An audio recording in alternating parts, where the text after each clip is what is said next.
Olá, muito boa tarde, muito boa noite, muito bom dia, depende da hora que você estiver assistindo. Acho ótimo isso daí. Né? Bem-vindo a mais um episódio do nosso podcast Glasgow 15, onde a gente fala sobre assuntos ligados à medicina, ao direito, à saúde, né?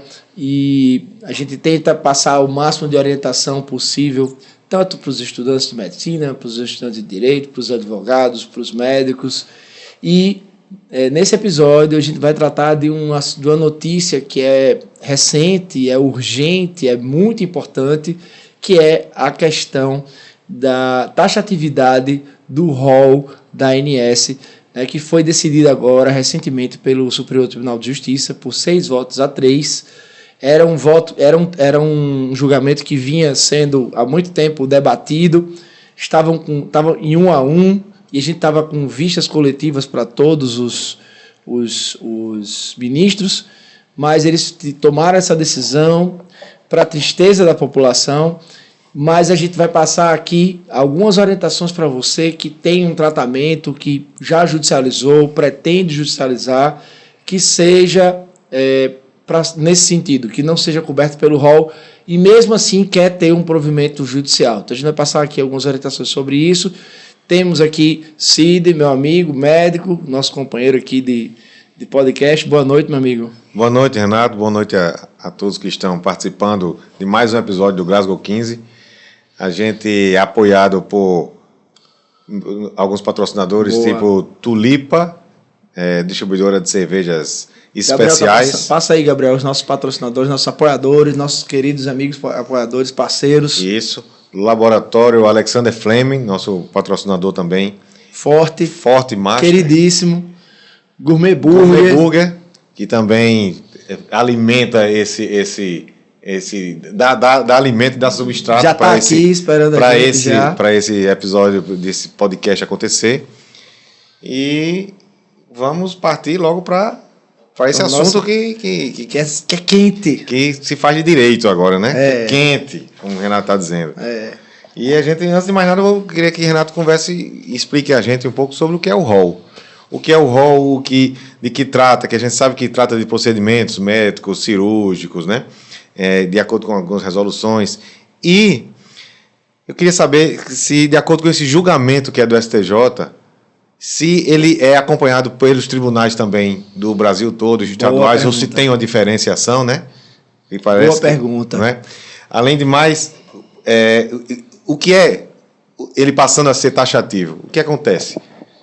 Porque na cabeça de todos os leigos, as pessoas que não lidam com o direito, acha que é taxativo, então é somente o plano, ele só é obrigado a pagar ou a cobrir aquele custo, o que está no rol.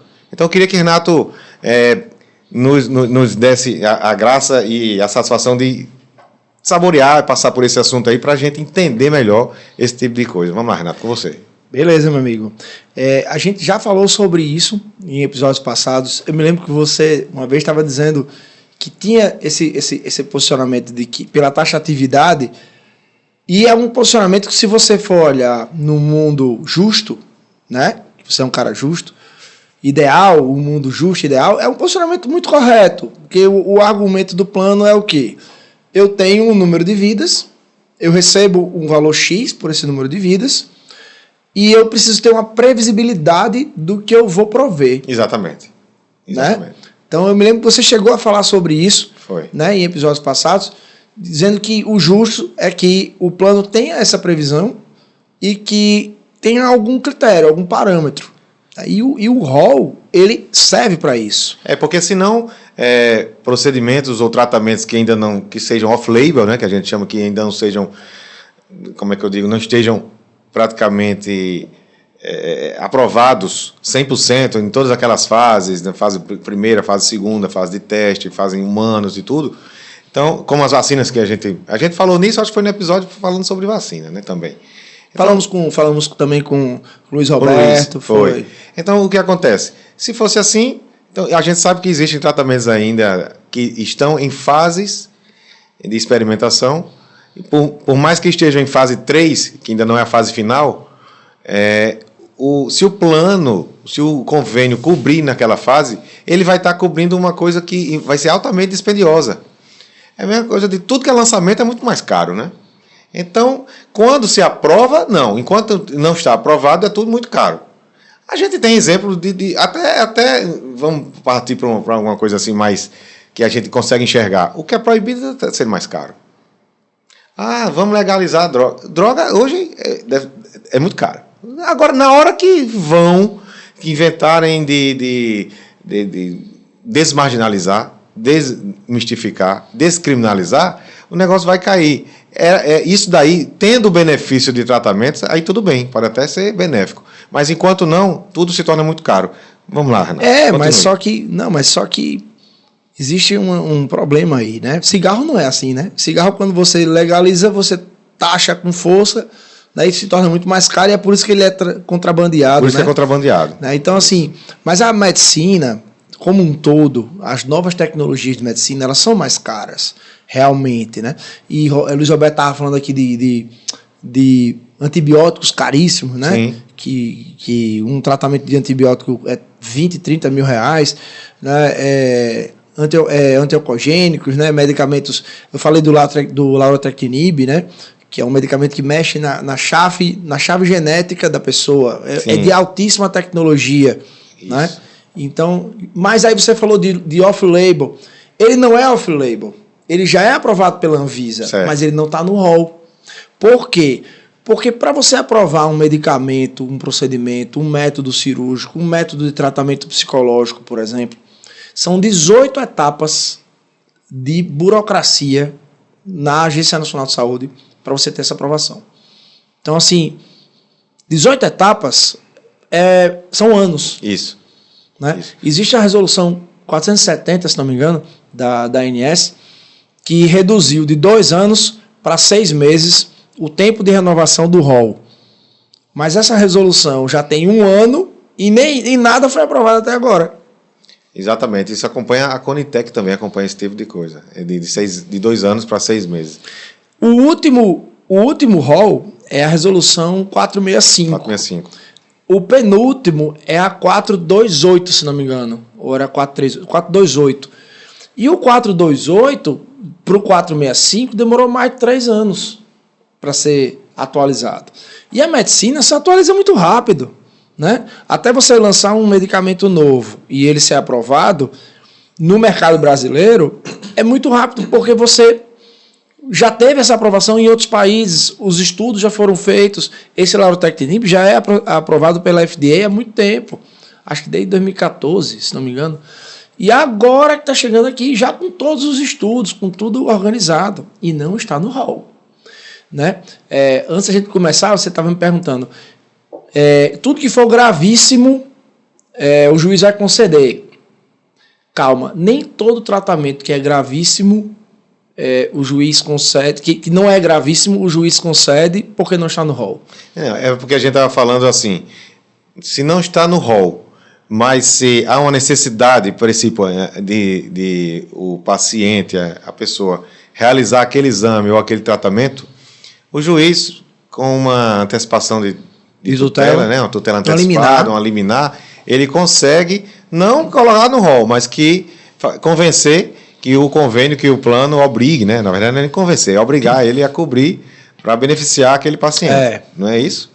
Eu tenho um amigo meu que é juiz, ele se formou, a gente fez OAB juntos, a gente fez faculdade juntos, estudou para OAB juntos, e ele passou em 2 concursos, um em Brasília e um em Maceió, e ele é juiz civil, ou seja, ele é um juiz que pega esse tipo de causa. E aí eu estava falando para ele do que ele achava, ele hoje é juiz em Maceió. Aí eu estava dizendo para ele o que ele achava dessa questão do rol, né? Perguntando para ele. Aí ele disse, rapaz, eu nem abro o rol, sei nem o que é rol. O que eu olho precisa do medicamento, precisa do tratamento, precisa da cirurgia, tem laudo médico, tem a indicação, né, daquilo ali. Defere. Ele defere. E aí o posicionamento do nosso tribunal daqui também é nesse sentido. Então isso vale pelo que aquela pergunta que eu fiz no início, de característica, então, de Estado da Federação. Exato. E a decisão do STJ, ela não tem efeito vinculante. Ou seja, o que é isso? Ela não obriga os tribunais a decidir do mesmo jeito. Sim. Então a gente vai ter juízes, desembargadores aqui que vão manter esse posicionamento. E ele mantendo esse posicionamento, o convênio não pode levar para uma segunda instância terceira, e depois né? querer vai terceira, enfim. Não é?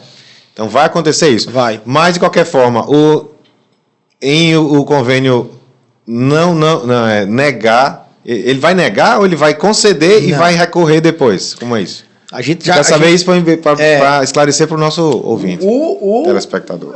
O ouvinte, né? Porque a gente ainda precisa colocar no como é que chama? YouTube? Não, naquele que é só de... Podcast só de áudio, né? Só de áudio. Não, como é que chama, meu Deus? Eu tenho Spotify, eu sou assinante, sim, inclusive. Sim. A gente precisa colocar no Spotify. Certo. Vamos fazer isso, tá? A gente vai colocar no Spotify o nosso podcast. Eu estava falando uma vez sobre isso. Então ele paga primeiro, cobre e depois é que ele vai brigar? Não, ele briga com o plano não concede. Agora as negativas agora vão pipocar. Então, né? Aí o juiz defere... Aí aceita, o juiz defere. Ele vai brigar para chegar no STJ. Ele vai brigar para... Exatamente. O STJ dizer, não, voltem. Exatamente. Nós temos excelentes juízes aqui. Aí nesse caso o que acontece? Então, se o paciente já fez o tratamento, já fez o exame, já fez o método lá que era o motivo da causa pergunta. Da briga. Em tese, quando um juiz concede uma liminar, ele tem que avaliar a capacidade do paciente de pagar de volta o procedimento que ele teve de cobertura. Em tese. Né? Mas se ele está concedendo uma cirurgia de R$200 mil, R$300 mil, uma endoprótese vascular de R$500 mil, né? Sim. Como é que ele vai fazer para o paciente pagar de volta se no final ficar decidido que ele não tinha direito? Isso é uma questão que o juiz pensa assim, isso é um negócio que vai ser resolvido depois. Eu só não quero que o paciente morra agora. Na frente do meu birô. Exatamente, né? Então, assim, mas o juiz está certo. Sim. A vida primeiro, é dinheiro depois. E sempre foi assim, né? Até antes da implantação desse rol, né? Exatamente. Essa nova norma. Exatamente. Então, assim, nós temos juízes brilhantes aqui no Rio Grande do Norte.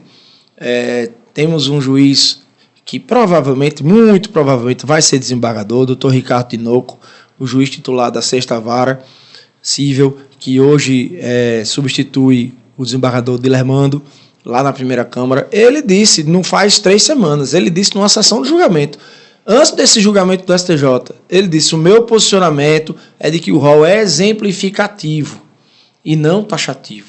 Sim. Porque, veja só, o que é que o STJ decidiu? O STJ decidiu por uma taxatividade chamada taxatividade mitigada. O que é isso? O rol é taxativo. Em regra, o rol é taxativo. Mas existem exceções. Né?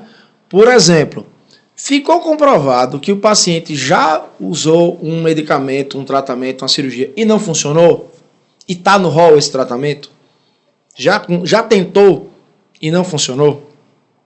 Ficou comprovado que esse tratamento, essa cirurgia, teve estudos médicos, né, randomizados, né, medicina baseada em evidência, você já tem todos um estudo comprovando, em vários casos, né, com trabalhos publicados, que aquele medicamento funciona.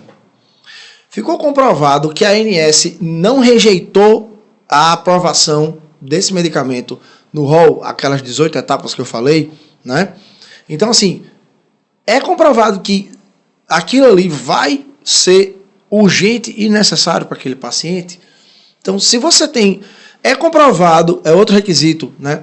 Que, por exemplo, você falou do CONITEC, que já tem aprovação no CONITEC. O CONITEC é uma Comissão Nacional de Incorporação de Tecnologias em Medicina do SUS. Isso. Então, se você já tem a aprovação disso no SUS, faz sentido eu negar um medicamento que, se ele for para o SUS, ele vai conseguir? A Conitec está aqui, só para o pessoal entender melhor, a Conitec, nessa relação, está para o SUS, assim como o rol da Anvisa está para os planos de saúde. E tem na Conitec, ela também tem a RENAME, que é a Relação Nacional de Medicamentos, que também o SUS é obrigado a prover, né? E aí, por que a gente está falando isso? As pessoas não entendem isso. É importante destacar. Um plano de saúde, na hora que ele provê saúde, ele está fazendo uma coisa que o Estado deveria fazer. Lembra que Luiz Roberto falou, é a obrigação do Estado. Isso. Ele enfatizou isso, né? Que saúde é uma obrigação do Estado. Ele falou desse jeito. Então, na hora que o plano de saúde, acho que é o artigo 187 da Constituição Federal, ele está autorizado a prover saúde. 186 é o Estado. O Estado é obrigado a prover saúde de forma universal. É o SUS. Aí o 187 fala, as pessoas podem, as empresas podem explorar o serviço de saúde. Na hora que um particular, né, ou saúde suplementar, que são os planos de saúde, estão provendo saúde, elas estão fazendo uma coisa que é dever primário do Estado. Então, se você que tem um contrato de plano de saúde não consegue ter o seu contrato de saúde adimplido, né, os planos não pagam, não estão provendo saúde, não pagam, que digo, não cumprem, não estão provendo o serviço que deveriam prover, para onde você vai? Para o Estado. Aí quando você chega no Estado, o Estado faz, tá certo, esse medicamento está na minha Rename, eu vou lhe fornecer. O que o Estado tem que fazer? Ele tem que cobrar de volta do plano. E muito pouca gente sabe disso. Muito pouca gente sabe disso e até há menos de 10 anos não estava sendo cobrado. Só que agora o SUS está cobrando dos planos de saúde aqueles medicamentos e tratamentos que ele está fornecendo para quem tem plano. Eu vou dizer uma coisa que quase ninguém sabe. Imunobiológicos. Imunobiológicos são medicamentos caros, você falou de alguns, e existem vários, o futuro da medicina vai ser a imunobiologia mesmo. E a gente sabe, e os convênios estavam fazendo isso. Você pode adquirir a medicação no SUS e se tratar lá. O SUS paga. Só que o SUS cruza as informações depois e vê que aquele indivíduo tem plano de saúde que poderia estar cobrindo aquela medicação que está no rol também. Se estivesse só na Conitec, não, mas estando na Conitec e rol, é dever também do convênio. E se ele tem convênio, ele pagaria. Como ele não está pagando, o SUS vai lá e cobra dele. O que é que os planos de saúde voltaram a fazer? Fizeram a partir de então. Começaram a se interessar em pagar antecipadamente. Por quê? Digamos que determinada droga custasse R$10.000. Se ele fosse depender de o SUS cobrar ele no futuro, o SUS ia cobrar e dizer, ei, você está me devendo 2 frascos desse medicamento, dá R$20.000. Tem que pagar os 20 mil. Se ele chegar direto para o distribuidor ou direto para o laboratório, ele pode negociar e pagar cada frasco a 6.500, se ele comprar em volume. Compra 6.500, então de 6.500 vai dar o quê? 13 mil, em vez de gastar 20. Então o próprio convênio, os próprios planos de saúde estavam se interessando nessa busca ativa, em dizer, não vá pelo SUS, não, a gente faz aqui, porque senão a gente vai ter que pagar o valor integral. É o que chama de preço de balcão. É o que chama de preço de balcão. Sem desconto nenhum. Então quer dizer que, pelo que você falou, é possível que os planos precisem cobrir ainda algum serviço de saúde que não consta no rol, né? Exato. Em 2019, só complementando a sua informação, a Unimed de Belo Horizonte foi condenada a pagar R$200 milhões ao SUS.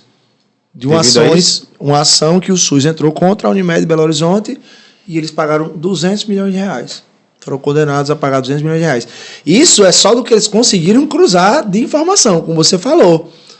Muita gente é atendida pelo SUS e o SUS não sabe que a pessoa tem plano de saúde. Estou falando só do que eles conseguiram cruzar. Agora, tem uma informação que quase 99% das pessoas não sabem. Os planos recebem verbas do SUS. O SUS fala que todo o dinheiro que eles têm é proveniente do usuário. Mas não é verdade. E essas verbas que eles recebem do SUS não são declaradas em canto nenhum. Quer dizer, em algum canto mas não é aberto. Isso não é aberto para a população. A gente não tem acesso a isso. Né? Então, quando você vê um plano tendo uma lucratividade absurda, muitas vezes não é proveniente só do usuário. Né? Então, esse é outro ponto. Mas, de qualquer forma, isso eu nem condeno, nem acho que isso é totalmente errado. Porque se você, enquanto empresário, enquanto dono de plano de saúde, ou você de seguradora, está cobrindo tudo o que o Estado deveria cobrir, em benefício daquele paciente, daquela pessoa, e você está cobrindo tudo, pagando devido, lógico, ele está pagando a mensalidade, que todo mundo paga a mensalidade de plano de saúde, mas de qualquer forma ele está cobrindo tudo que o SUS deveria cobrir, assim como saúde, educação, segurança, e a gente sabe que não temos, nem saúde, nem educação, nem segurança. Não tem. Se for depender do Estado, não dá certo. Você vai matricular, não aqui julgando e acusando colégios municipais, estaduais, de maneira nenhuma, até porque nós temos exemplos aí de situações de colégios exemplares, de boa qualidade, mas de qualquer forma fica muito a desejar. Porque o índice de falta, de absenteísmo... Não existe investimento suficiente, né? Não existe interesse no investimento, né? E nem investimento, porque o dinheiro existe. Mas e esse dinheiro sobra para algum canto, né? Pois é. Sobra. Pois é. Mas é isso. O Estado, artigo 196 da Constituição, o Estado tem dever de prover para todos. Isso é um modelo único no mundo inteiro, né? E o nosso sistema de saúde está caminhando para a coparticipação total. Total, que eu digo, é em todos os contratos ter algum tipo de coparticipação, né?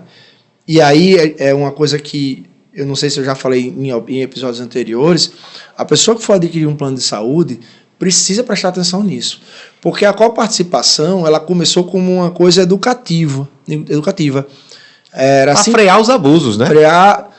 Mas não é nem abuso, é para causar um efeito psicológico. Não, mas eu digo abuso porque tem gente que ia consultar com um especialista hoje, aí não gostei não, vou amanhã. Aí vai para outro, o plano de saúde ia pagar todos os 3 ou 4, e na verdade não havia necessidade. Ou então ele fazia um exame de sangue ou ultrassom todo dia, ou toda semana, ou todo mês, sem essa real necessidade. Porque não é, o exame é complementar. O que vale mais é a clínica, o que a gente comentou até no episódio.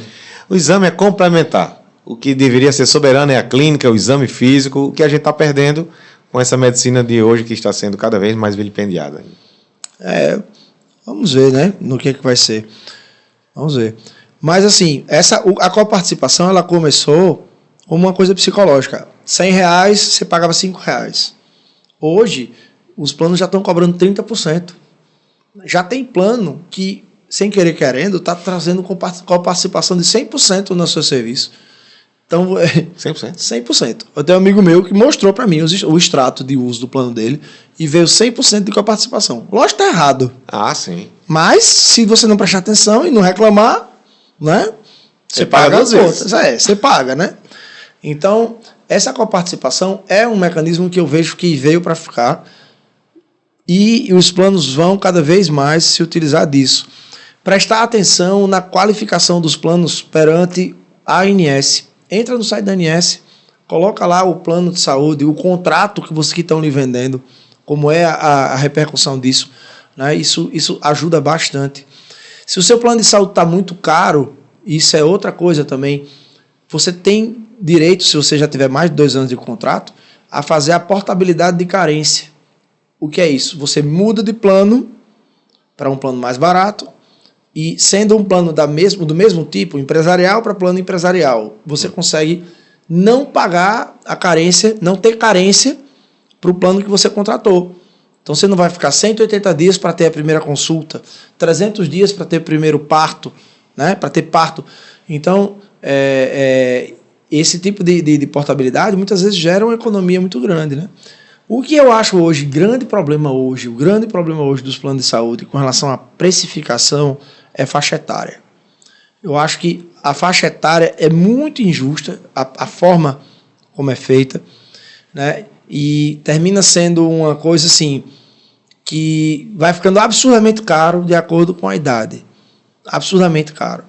Então, o que acontece?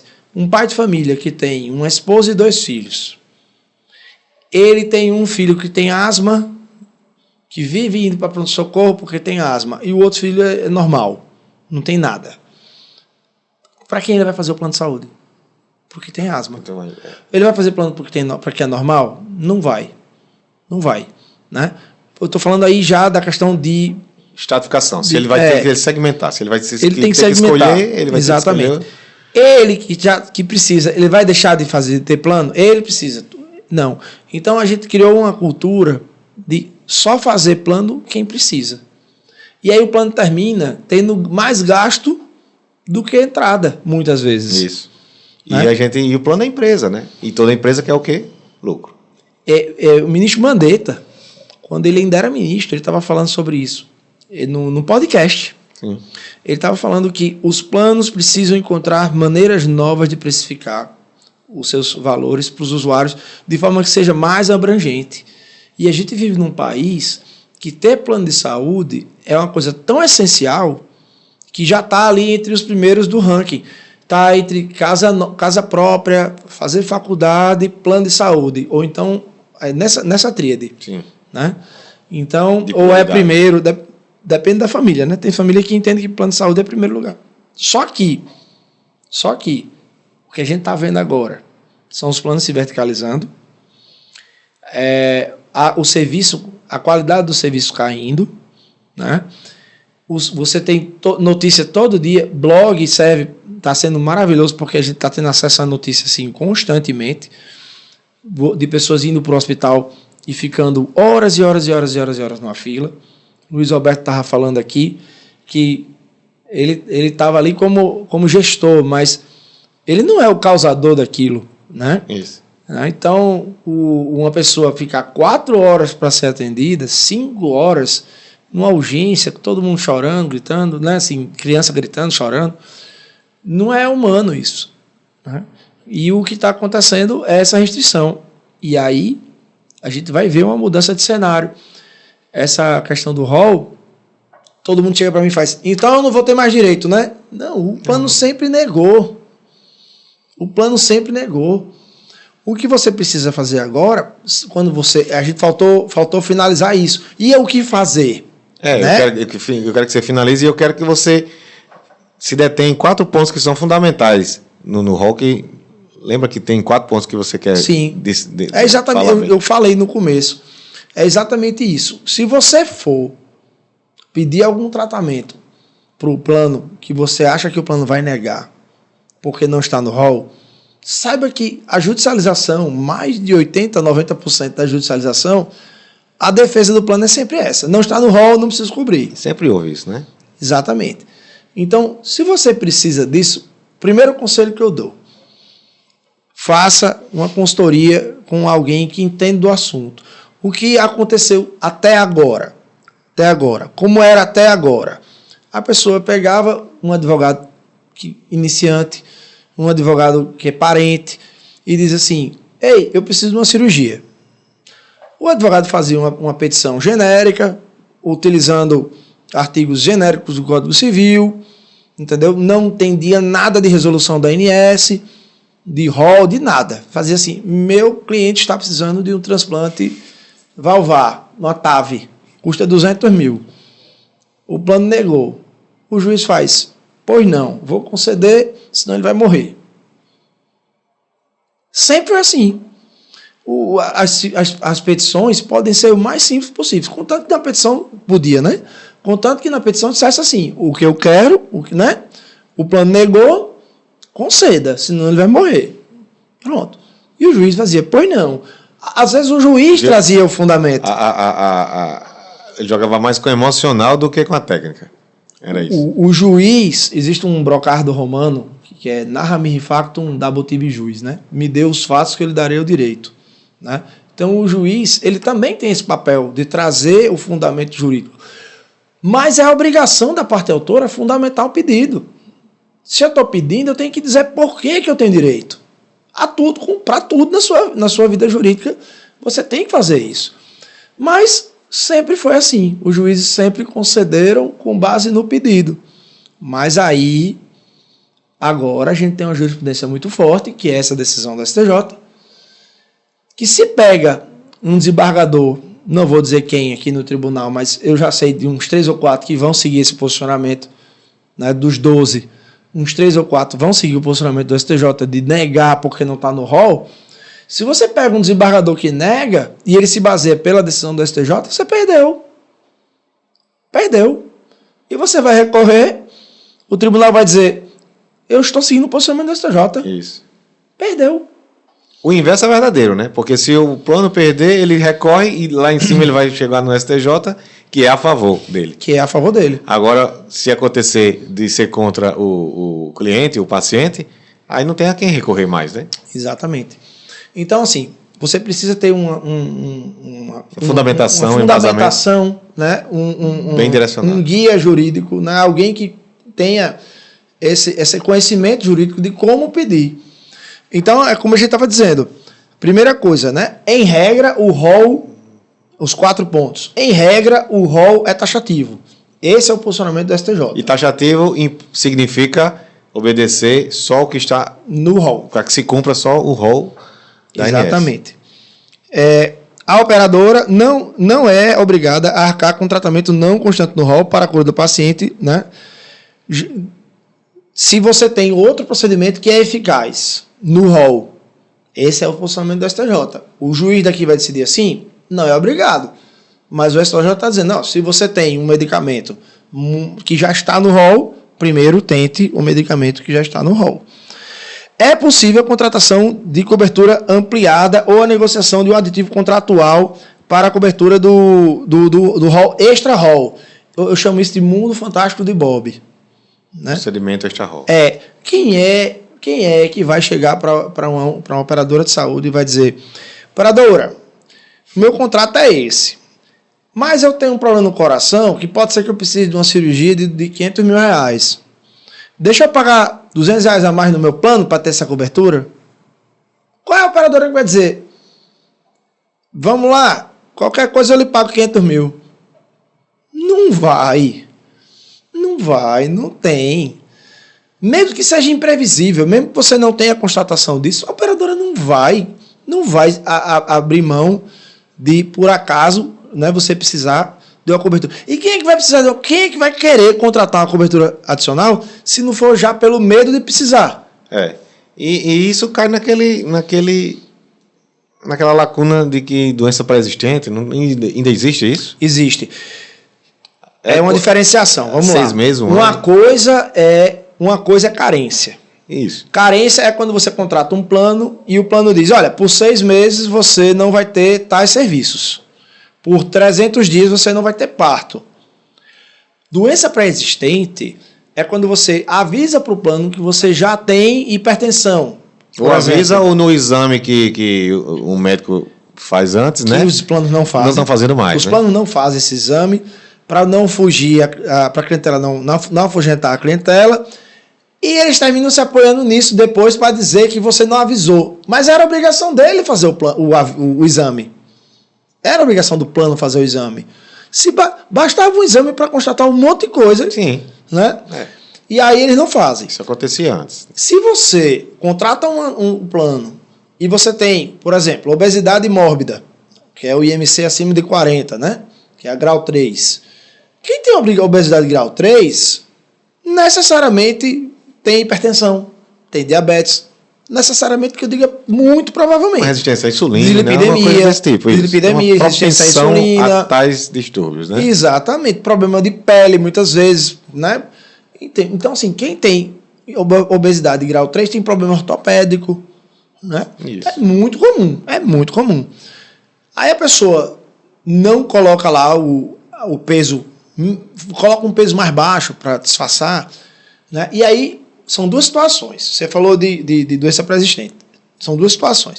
Ou você declara primeiro que tem a doença pré-existente, e aí o plano vai dizer, ok, então eu vou constatar aqui que você já tinha essa doença e você vai fazer uma cobertura parcial temporária. Na verdade, é a falta de cobertura.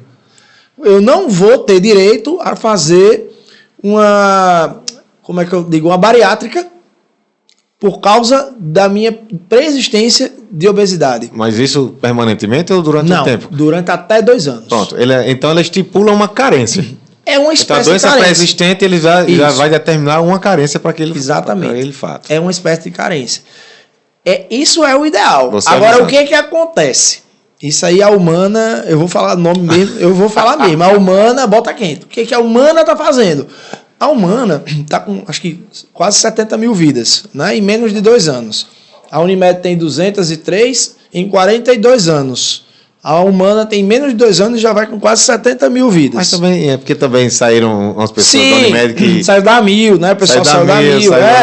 Da Apvida. Com esse know-how aí, com essa... Não tô falando...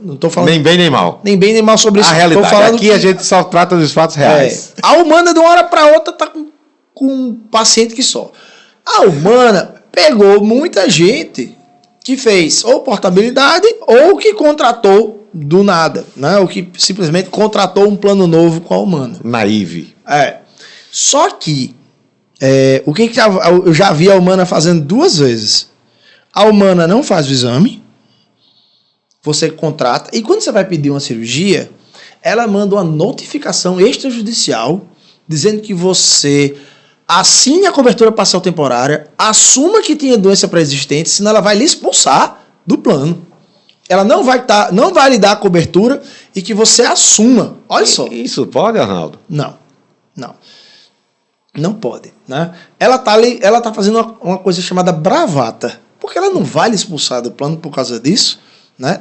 Se você faz uma reclamação na ANS, se você faz uma NIP na ANS... Né, que é uma notificação... A ANS vem com força para cima. Uma notificação interna, né, de processo na ANS, a multa começa com R$35 mil. Né? E os juízes passam por cima disso. Então, se a Humana fizer isso com você, ou qualquer outro plano, eu digo a Humana porque começou com... Eu só vi isso com a Humana. Né? Do plano notificar o paciente. Ele não só nega, ele só não diz não porque você já era pré-existente. Não, ele diz assim, não, e assine a cobertura parcial temporária para ficar mais 2 anos sem ter a cobertura disso. Já pensou? Isso é um... Né? Então, procure um advogado especialista, veja se o que você está pedindo, voltando para o que a gente está aconselhando do rol, né? Veja se o que você está pedindo faz parte da RENAME, da Relação Nacional de Medicamentos, faz parte de indicação do CONITEC, que é essa Comissão Nacional de Incorporação de Tecnologia, que são do SUS, né? Então veja se aquilo ali é coberto pelo SUS. A gente tem uma discussão hoje sobre as cirurgias pós-bariátricas. Isso dá um podcast, a gente pode trazer aqui médicos que fazem isso, tanto cirurgiões bariátricos como cirurgiões plásticos, né? Que é a braquioplastia, a cruro, que é a braquio é de braço, a cruro é de coxa, abdômeno, a mama. Então, assim, os planos só estão concedendo abdômen, né? Então, no SUS você consegue a braquio, a cruro, né? Então, essa discussão precisa ser melhor feita no judiciário também. Quando eu disse isso para a doutora Yara Pinheiro, que é uma promotora da saúde, excelente promotora, muito atuante, ela só atua com SUS, que eu disse que os planos estavam causando um inchaço no SUS, por causa da negativa, é modelo de negócio do plano de saúde. A cada 10 pessoas que têm uma negativa no plano de saúde, uma judicializa. As outras 9 ou vão para o SUS, ou pagam particular, ou ficam sem tratamento. Ou seja, aceitam essa negativa. Aceitam a negativa. Sem fazer nenhum barulho. Aí uma cirurgia de TAV que custa 200 mil, que é a transplante de aorta valvar, né?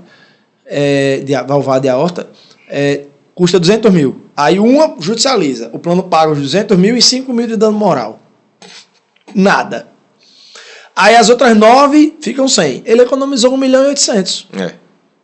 E o SUS pagou aí, 10 cirurgias dessa.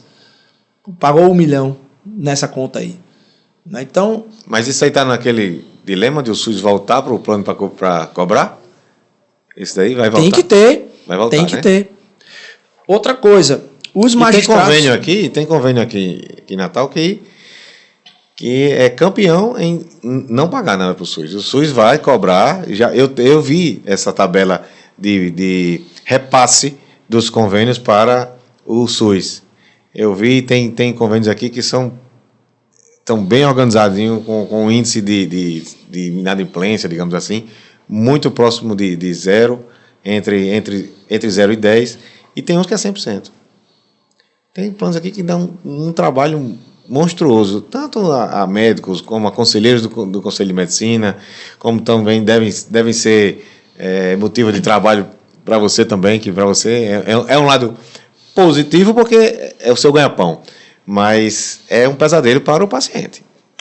E para o médico também. O médico tem uma corresponsabilidade nisso daí, está trabalhando nesse plano porque é o jeito, porque precisa de prover seu dinheiro, salário, família, mas esse vai ser o assunto do nosso próximo podcast, né, do próximo episódio, né? Nós estamos agora... Eu queria que você encerrasse esse daí. Então, só dizendo isso, que o rol taxativo ele tem essa... Ele tem uma taxatividade mitigada, ou seja, não é total. Não é total. Você consegue pedir isso no judiciário, sim. O próprio judiciário, faltou falar sobre isso, eles têm o NATJUS, que é o Núcleo de Apoio Técnico. NAT é Núcleo de Apoio Técnico do Judiciário. E o próprio NATJUS faz essa pesquisa do Rename, da Conitec, entendeu? De aplicação do medicamento ou do tratamento. Então, às vezes, o próprio NATJUS já tem essa resposta. Mas o advogado precisa ter o conhecimento das decisões do NATJUS também. Agora, só pedir hoje em dia você não vai conseguir. Então fica essa observação, que os planos só são obrigados pelo rol taxativo a cobrir o que está no rol. Mas é possível sim que os planos precisem cobrir serviços de saúde que não constem no rol. Então depende também da interpretação do juiz e depende de cada estado do Brasil, né? Exatamente. Então é isso. Beleza, meus amigos. Pois a gente vai encerrar esse episódio. Isso. Né? Qualquer dúvida, podem tirar com a gente. Deixe o seu comentário no vídeo. Deixe comentário, ative o sininho aí, se inscreva no canal, espalhe se você achou interessante, divulgue esse Temos episódio. O nosso Instagram também, Glasgow 15. Pode mandar também pode deixar a sua dúvida lá. A gente faz os nuggets, né, os cortes lá no Instagram.